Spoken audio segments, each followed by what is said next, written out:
thank you very much, but we're no longer going to attend United Nations. It's not our entity until we have true representation. Goodbye. Africa is no longer willing to wait on the margins of global governance while decisions about peace, security, and development are made without our understanding, without our perspectives, and without our voice. Nigeria must have a permanent seat at the UN Security Council. This should take place. This should take place as part of a wider process of institutional reform. 2, we need urgent action to promote sovereign debt relief and access to trade and financing. 3, countries that host minerals must benefit from those minerals. And 4th, the digital divide must close. As our friend the Secretary General has said, AI must stand for Africa included. Africa is done being treated as an outsider in a system it helped to build. And now, the ultimatum is clear. Either the UN gives Africa a permanent seat at the table, or Africa walks away from the table entirely. If you believe Africa must stand tall and take its rightful place, smash that like button right now, because today's message is about dignity, power, and justice. You cannot claim to be the United Nations while disregarding the voice of 54 nations. It is not possible. Africa is no longer willing to wait on the margins of global governance while decisions about peace, security, and development are made without our understanding, without our perspectives, and without our voice. Africa's exclusion is not only unacceptable, unfair, and grossly unjust, it also undermines the very credibility of the United Nations, this organization. Africa dominates most of the Security Council agenda, provides some of the largest contingents of UN peacekeeping forces, and bears the heaviest costs of instability. Yet we remain the only continent without a permanent seat at the main table where decisions about our destiny are made. The United Nations was founded in 1945. At that time, most African nations were still under colonial rule.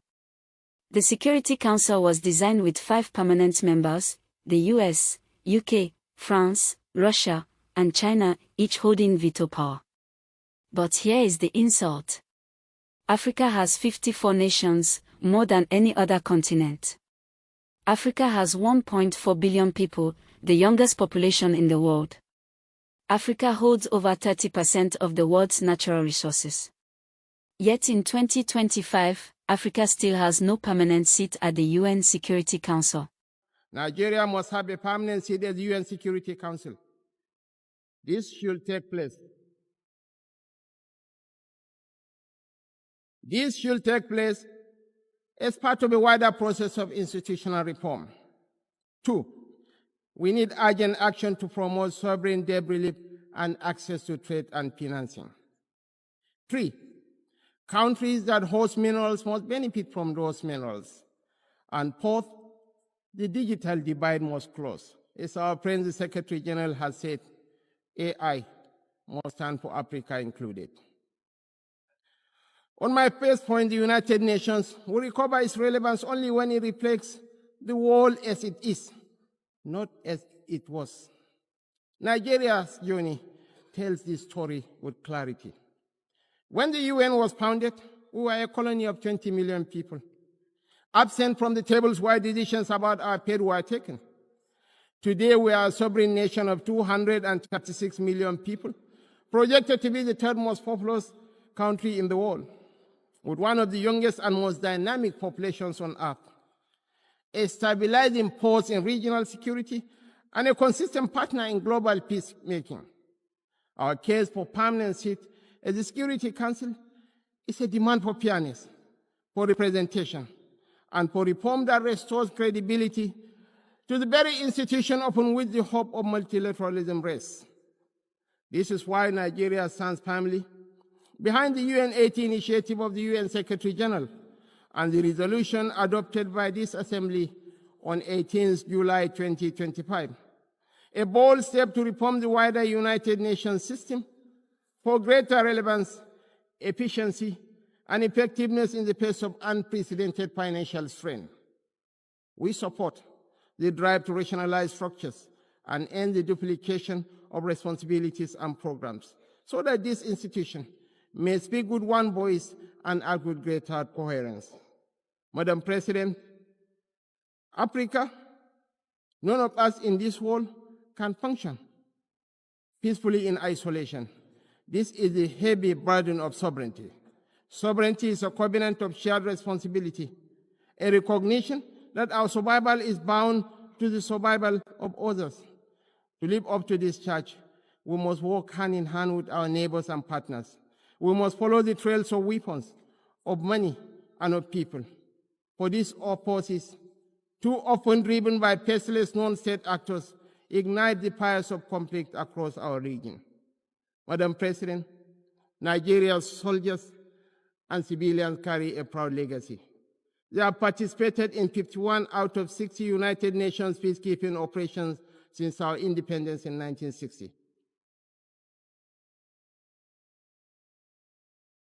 We have stood with our partners in Africa to resolve conflicts, and we continue that commitment today through the Multinational Joint Task Force. At home, we confront the scourge of insurgency we resolve. From this long and difficult struggle with violent extremism, one truth stands clear. Military tactics may win battles measured in months and years, but in wars that span generations, it is values and ideas that deliver the ultimate victory. We are despised by terrorists because we choose tolerance over tyranny. Their ambition is to divide us and to poison our humanity with a toxic rhetoric of hate. Our difference is the distance between shadow and light, between despair and hope, between the ruin of anarchy and the promise of order. We do not only fight wars, we pit and shelter the innocent victims of war. How can France, with less than 70 million people, hold permanent power? While Nigeria, Ethiopia, Egypt, South Africa, Kenya, Ghana, or the African Union itself has no voice in veto power. How can Britain, a nation smaller than many African states, dictate global policy? While Africa, whose resources power the world, remains sidelined. This is not just unfair, it is a continuation of colonial arrogance. Now the call is growing louder. No permanent seat, no Africa. Imagine the power of Africa walking out of the next UN Assembly. Imagine 54 African seats standing empty. The cameras would zoom in. The headlines would scream. The world would finally see that the UN is incomplete without Africa. Because here is the truth. The UN cannot claim to represent the world if it silences Africa. Global peace, trade, and security cannot function without African partnership. Africa does not need the UN to exist, the UN needs Africa to survive. Africa must exercise sovereignty over its natural resources to raise the necessary funds to ensure the well-being of its citizens. The days of parceling out vast concession areas to foreign interests for exploitation must come to an end.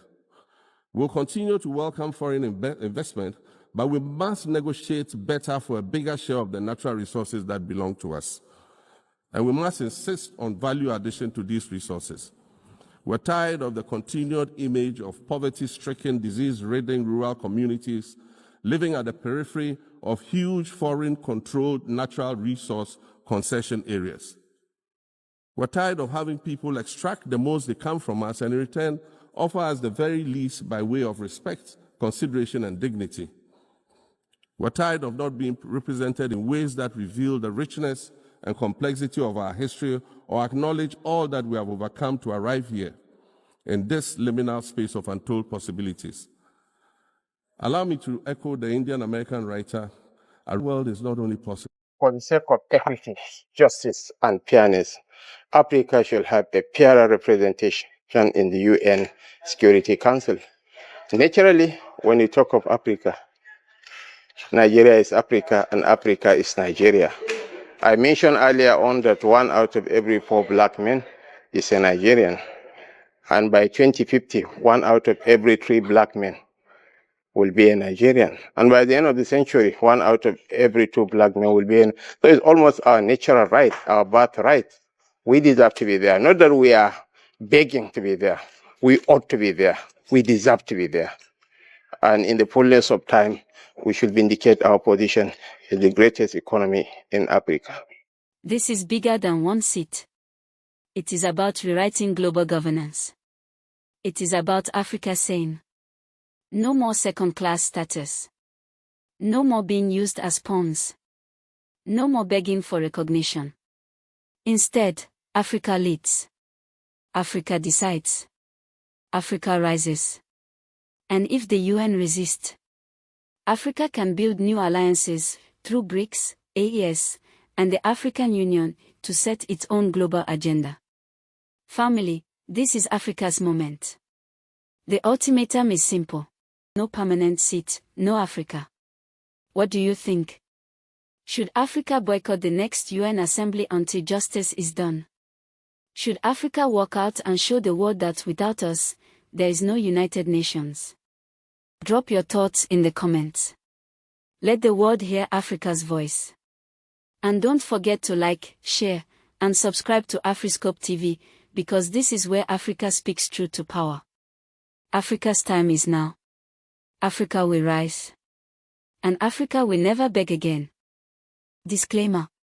The views and opinions expressed in this video are based on publicly available information, news sources, and independent analysis. Afriscope TV does not claim to represent any government, political party, or movement. Our goal is to amplify African voices, educate the public, and spark meaningful conversations on global and continental issues. We encourage our audience to engage critically, verify facts independently, and participate in peaceful, lawful civic discourse. This content is for informational and educational purposes only.